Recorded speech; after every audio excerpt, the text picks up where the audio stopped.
Mike Stritsky and his family live in a modest home tucked into the woods in Hopewell, New Jersey. In late 2006, Mike officially disconnected his home from the electrical power grid and has been making history and his own electrical energy ever since. Mike, an energetic man, has a passion to find a solution for our future energy needs. All of my power is derived from solar energy. What you see on the roof here is 10 kilowatts worth of solar energy, 56 panels. During the summer months, which is this time of year, they produce 160% more energy than I need. Well, most regular solar systems would backfeed that energy back into the grid. I take the excess solar energy, run it through a device called an electrolyzer, which splits water into its base elements, which is hydrogen and oxygen. It takes the hydrogen and places it into my 10 1,000-gallon propane tanks, and it blows the oxygen off into the atmosphere. What you see in front of you is 10 1,000-gallon propane tanks, but they're not filled with propane. They're filled with hydrogen gas. The energy that's stored in these tanks, even though there's a very large field, only consists of 56 gallons worth of propane equivalent or 40 gallons of gasoline. So it's not a lot of energy. But since I'm running this energy in conjunction with my solar system and my geothermal, this is about 3.5 months worth of storage for me. Okay, the power comes down from the roof from the solar panels at 500 volts DC. That DC current goes through these 4 inverters here, where it's converted to 240 volts AC. From here, the energy goes into these 2 inverters here, which pull energy from the batteries and provide power for the house. So the 2 of them work together. So when there's not enough solar, it pulls off the batteries, and this puts out 220 volts up to the house. Now once the batteries are full and we have excess electricity here, it takes the power and runs it through the battery bank down into this device called an electrolyzer. This electrolyzer takes tap water and runs it through a purification system you have here, which is reverse osmosis and deionization.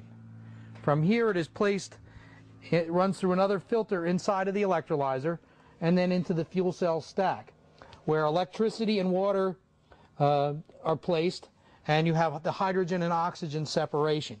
So you're looking at the hydrogen going out to the tanks you saw outside at 200 pounds, and the oxygen being blown off into the atmosphere where it's harmless and actually beneficial to the environment. This is the hydrogen fuel cell. This fuel cell is a 6 kilowatt plug power fuel cell that's used in the telecom industry to power cell phone sites. This is about 3 times bigger than I need for my house. My house would actually need a 2 kilowatt fuel cell, but this was the only UL certified fuel cell I could find at the time to put into my house where the Department of Community Affairs would approve the building permits for. This fuel cell only runs during the winter months, and it uses the stored hydrogen that you have in the tanks behind me to make electricity, water, and heat. The heat is used to heat the garage. The water from the fuel cell is used to go back and make more hydrogen during the summer months, and the electricity is used to power my house. Well, now that you've seen the energy system, let me tell you a little bit about my house. The house was built 15 years ago as an energy efficient home. You're looking at a modular house that was built with super insulation, R38 in the ceilings, R19 in the walls, Anderson windows with low E glass coating, state-of-the-art geothermal system, and obviously all the lighting and appliances that make an energy efficient home. Also, plus a couple of the traditional luxury energy hog items such as a hot tub, a big screen TV, and a swimming pool. The geothermal heat and air conditioning system in this house is extremely efficient. If you were to pay to air condition this house, it would be $600 a year for heat and air conditioning. It would be about $100 in air conditioning, and it would be about $500 to heat the house using this system. Conventional systems would be over $3,000. So this system here in my home, which has been installed for 15 years, has already paid for itself going on the 8th time. The way the system works is simple. I have a mile of thick wall copper tube buried in the front yard. I circulate the refrigerant R22 through that coil I extract the 56-degree ground temperature. I run it through a compressor. The compressor makes it cold, runs it through the air handler, and cools the house. The heat that's picked up in the house during this cycle is not wasted.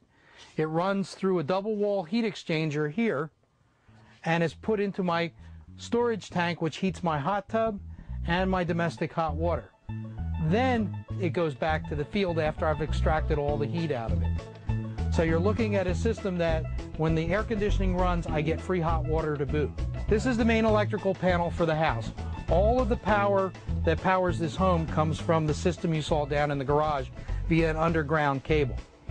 I do have a grid connection here that I can turn on at the flip of a switch, but there's no need to. My solar hydrogen system has 3 fail-safes in it. It has the solar, it has the battery bank, and it has the hydrogen fuel cell. So the grid is the 4th backup, and I have to have 3 failures in order to need the 4th. The only reason I would come in here is for maintenance on the system, to switch over to the grid, or to sell power back if I've got too much excess energy. As you can see, I have all the amenities, including the big screen TV. No home should be without one. Mike has proven that it's possible to power your home from the sun. This project is a working prototype and was quite expensive to build. With a grant from the public utility and donations from manufacturers, it all came together. His next project is to power a boat with an electric motor powered by a hydrogen fuel cell.